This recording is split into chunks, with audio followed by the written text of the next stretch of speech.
কি আমার দ্বারা আইসুক আমার দ্বারা কামটা কি আমাকে আপনার লাগে থাকলে একটু চলতে ফিরতে পারবো অনেক।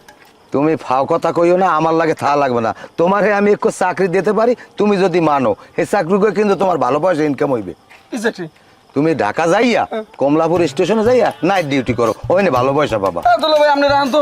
আমি এসে আপনি হালা আপনি একজন মেম্বার মানুষ আমি যে করবো এই নাইট ডিউটি আমি আপনার লাগে থাকবো ওই নাইট ডিউটি করতে পারবো না। আমার লাগে থাককে তুমি আবার এই গ্রামের মধ্যে একটা কাউর বাজাবা না এই গ্রামে অনেক যুবতী মাইয়ের আছে এগুলো লাগে কট বাজাবা শেষকালে কইবে কি মেম্বারের হালা একটা দুর্ঘটনা বাজাই না দুলা ভাই এবার আমি এই বেলে কোনো ঝামেলা পাকাম হই না আপনি নিশ্চিন্তে থাকেন এবার।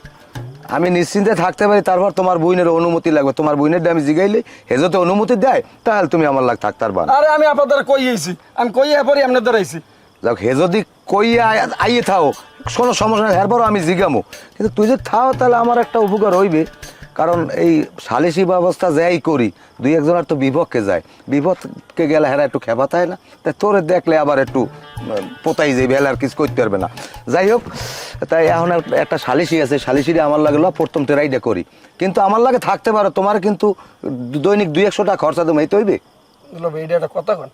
আজকাল যুগে 200 টাকা হয় আমার মতন একটা লোকের আপনি বুঝেন না এটা আগে শুরু কর হে পর ব্যবসার বেতন বাড়াই দিব মনে এখন হন ওই একটা সালিসি আছে আমার লাগে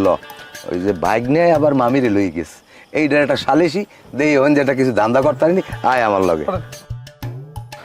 পরাণ যায় জ্বলিয়া রে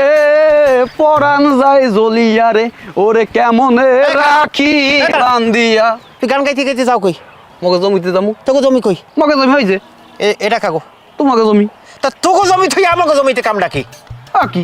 কোন ধরনের কথা বলতে আসো মগে জমিতে যাইতে হলে তোমাকে জমির ভিতর দিয়ে যাইতে হইবে না আমাকে জমিতে দেয়া আপনাকে কোনো কাম নাই আপনাকে জমিতে যাইতে হলে আপনি আর এক এলাকাতে ঘুরে তারপর যাইবেন কে খাতা কলমে লেখা আছে নাকি যে এক জমিতে যাইতে হলে আরেক জমির ভিতরে যাওয়া যাইবে না এখন তোর মতো বাটপার তুই আবার এই তুই কার সামনে আঙ্গুল উঁচা কথা কইতে আসো তোরে যা কইছি তুই হাই শুনবি দেখো মেয়া ভাই তুমি কিন্তু বাড়াবাড়ি করতে আসো তোমার মুই কিন্তু সম্মান দেই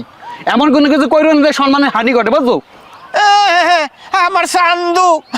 চান্দু উনি আমার সম্মান দেয় এই তোর মতো বাটপার তোর মতো সিটার তুই এলে সারাদিন খেলাও কেরাম বল তুই সারাদিন খেলাও লুডু তোর মতো বাটপারে আমার সম্মানে এই সম্মানে কিছু আয় যায় না হন তোর আজকে সংশোধন করে দিই তোর জমিতে আইলে কোনো সময় এই জমিতে পাড়া দিবি না তোকে জমিতে তুই আবি আর একবার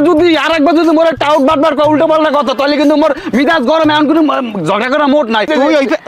সাগর আপনারা ঝগড়াঝাটি শুরু করছেন কি লাগিয়া হ্যাঁ দেখো ঝগড়াঝাটি করেন রাস্তা ওরে বুঝাও আপনি বাড়ি যান আমি ভাইয়ের সাথে কথা কইতেছি এই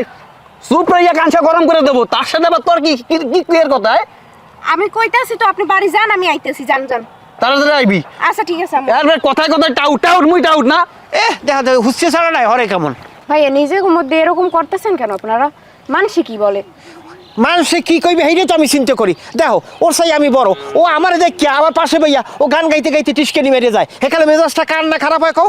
এখন বাদ দেন ভাইয়া এরকম করলে হয় না ভাই এরকম ঝামেলা ঝাঁটি করলে মানুষে সুযোগ পাইবে আমি তো কখনো ওরে খারাপ ভাবি না ওরে কিন্তু হারা মানুষে সিটার বাটপার মানে